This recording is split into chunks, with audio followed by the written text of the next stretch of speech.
बड़ा ऐलान कर दिया है। बिहार में 125 यूनिट तक बिजली फ्री मिलेगी। 1,67,00,000 परिवारों को इसका फायदा पहुंचेगा। बिहार के सीएम नीतीश कुमार ने ये घोषणा कर दी है 1 अगस्त से 125 यूनिट बिजली फ्री मिलेगी। ये बड़ा ऐलान बिहार सरकार की तरफ से किया गया है, जिस पर लगातार विपक्ष सरकार को आड़े हाथों ले रहा है और ये कह रहा है कि ये योजना कॉपी की गई है। यानी कि जो योजनाओं का जिक्र विपक्ष कर रहा था वही योजनाएं जो हैं अब एग्जीक्यूट की जा रही हैं जमीनी स्तर पर मौजूदा सरकार द्वारा, और उसके पीछे की बड़ी वजह है आने वाले चुनाव। तो इस साल बिहार में विधानसभा चुनाव होने हैं और चुनाव से पहले ये बड़ा ऐलान जाहिर तौर पर बहुत महत्वपूर्ण हो जाता है नीतीश कुमार का ये ऐलान कि अगर 125 यूनिट तक बिजली सभी परिवारों को मिलेगी, यानी कि तब तक इस 125 यूनिट तक कोई भी पैसा नहीं देना होगा।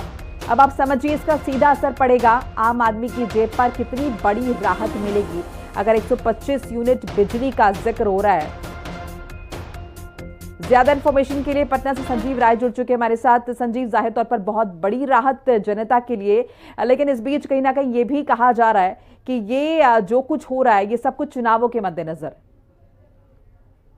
देखिए, सियासत है 2025 के सियासत में नीतीश और उनके साथ के सहयोगी बीजेपी अब ये कह सकते हैं कि तेजस्वी यादव का हर काट निकाल रहे थे। तेजस्वी यादव ने पहले ऐलान कर दिया था कि सरकार में आएंगे तो 200 यूनिट बिजली फ्री, और ऐसे में एक बार आपने देखा होगा कि अखबारों के जरिए एक खबर आ रही थी कि 100 यूनिट बिजली फ्री दे सकती है सरकार, तो वित्त विभाग ने इसको खारिज किया था ट्वीट कर। लेकिन अब जिस तरह से मुख्यमंत्री नीतीश कुमार ने ट्वीट किया है कि 125 यूनिट बिजली फ्री दी जाए, हम जनता को देंगे, पहले ही हम सस्ती दर पर बिजली दे रहे थे, तो अब कहीं ना कहीं ये एक बड़ा ऐलान और सरकार का ऐलान है ये, क्योंकि सरकार में बीजेपी और जेडीयू की सरकार है और सरकार ने ट्वीट कर ऐलान किया है कि जुलाई से ये लागू होगा। तो इसका मतलब है कि तेजस्वी यादव जो कह रहे हैं कि सरकार में आने के बाद, लेकिन नीतीश कुमार ने ये पहले ही कह सकते हैं कि चाल चल दिया। ये शतरंज की चाल है।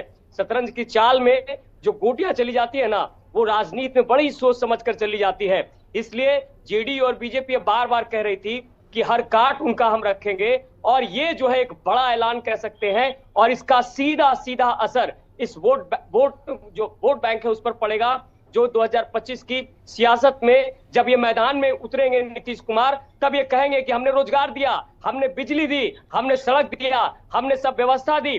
तो आप देखिए, आम जनता को क्या चाहिए? एक अपराध को लेकर कहीं ना कहीं सरकार घिर रही है, जो लॉ एंड ऑर्डर को लेकर जो स्थिति है, समस्या है, उसको भी लेकर लगातार जो है कह सकते हैं कि जो मुख्यमंत्री हैं वो लॉ एंड ऑर्डर को सुधारने में लगे हैं। लेकिन ये जो बिजली वाली जो बात है, अब ये सीधा ऐलान मुख्यमंत्री की तरफ से, यानी कि ये साफ हो गया कि मुख्यमंत्री नीतीश कुमार ने जो तेजस्वी यादव का जो ऐलान था उसका काट निकाला और ये जनता को सौंप दिया, क्योंकि अभी सरकार में है और आने वाले समय में चुनाव होने में कुछ वक्त है। तो ये कह सकते हैं कि एक चुनावी एक बहुत बड़ी कह सकते हैं कि जनता को एक भेंट है। और ऐसे में कैबिनेट से आप देख ही रही हैं कि जब जब कैबिनेट हो रहा है, नीतीश कुमार लगातार फैसले ले रहे हैं, लगातार जॉब की बात हो, महिलाओं को देखिए 35% सीधी नौकरी में आरक्षण की बात हो गई है। तो नीतीश कुमार के पास पहले जो वोट बैंक था जीविका, वो एक बड़ा आधार है, एक बड़ा वोट बैंक है। उसके अलावा अच्छा संजीव, इससे पहले देखिए विपक्ष ने ये भी कहा था कि जब हम फ्री बिजली देने की बात कर रहे थे तब ये कहा गया था कि ये पॉसिबल नहीं है प्रैक्टिकली, वित्तीय बोझ भी बढ़ेगा, और अब लेकिन क्योंकि ये फैसला एग्जीक्यूट किया जा रहा है तो कैसे? देखिए, मैं ये कह रहा था, ये फैसला इसलिए लिया गया क्योंकि देखिए हर पार्टी अपना सर्वे कराती है। जेडीयू बीजेपी बहुत पहले से जनता के बीच जा रही है, और जो देखिए तेजस्वी यादव ने जो 200 यूनिट बिजली दिया था, एक बड़ा ऐलान किया था, और आम जनता, गरीब जनता को बिजली फ्री में अगर मिले तो एक बड़ी राहत है। आप देखे होंगे दिल्ली में केजरीवाल की जब सरकार थी तो किस तरह से जनता को कई चीजें दी। तो बिहार में जो ये बातें तेजस्वी यादव लगातार कह रहे थे, माई बहन योजना के तहत जो 2500 की बात कर रहे थे, बिजली की बात कर रहे थे, तो सरकार तक ये बातें गई। हालांकि आपको मैं बता रहा हूं कि पहले भी बात हुई थी, लेकिन वो उसका वित्त विभाग ने बहुत लोक लुभावन फैसला सरकार का। बहुत बहुत शुक्रिया संजीव।